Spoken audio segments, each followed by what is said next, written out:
If you're looking for something to watch on Netflix, I'm gonna give you a small recap on some of the movies that I've watched within the last week or so. The Gentleman is a movie that I have rewatched so many times. Every single time that I see that this movie is on Netflix or Hulu or anything like that, I just gotta watch it again. The Gentleman is basically a gangster movie that is set in modern England, but it has a very classic feel to it. I don't know how to explain it. You know, there's been this trend going on recently of movies being like overly simplistic. I don't know if you know what I'm talking about, but this is the opposite of that. This is a very stylish movie and it actually feels like a cinematic experience. I love the way that they mix like the high class from, you know, the British society and the drug dealing business. And this movie is actually, it actually also feels like a comedy, like an action comedy. The characters are super hilarious, but the action is pretty intense, and the way that the story is told and the way that everything is set up is just amazing. You gotta watch this movie.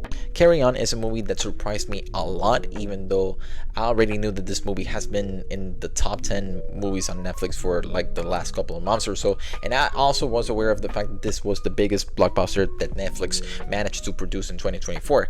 And even though I was already familiar with the work of Taron Egerton, I love this man in Kingsman and every single movie that he does. And then Jason Bateman, I don't even need to explain why Jason Bateman is the GOAT. If you have a Netflix account, you need to check him out on Ozark. But this movie is actually pretty intense. I thought it was gonna be like a Die Hard ripoff, but it feels more like a thriller. It feels more like that Colin Farrell movie where he spends like the majority of the movie in a phone booth. The action is pretty insane. The camera work, there's a couple scenes in this movie where the camera work is just like, I don't even know how to describe it. It's just amazing. It's a very intense movie, and it's great. You need to check it out. You definitely need to check it out. It's worth it. And the latest movie that I've watched on Netflix was Wallace and Gromit, Vengeance Most Foul.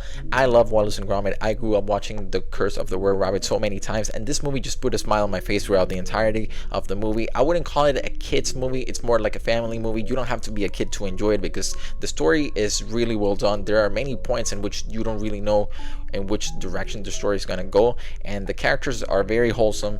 It's a very lighthearted story. It's very entertaining. I love how Wallace is always hanging out, like having like super laid back moments, and then his Gromit's side of the story is always like some Mission Impossible type of shit. It's amazing. The movie is actually pretty funny. It's hilarious, and it's very wholesome. The way that everything resolves at the end, it's just like, it's amazing. It's probably my favorite animated movie at the time, at the moment. The animation is also pretty good. The way that they animate water with stop motion is just incredible. You can watch all of these movies on Netflix right now, and you can follow me if you want more suggestions.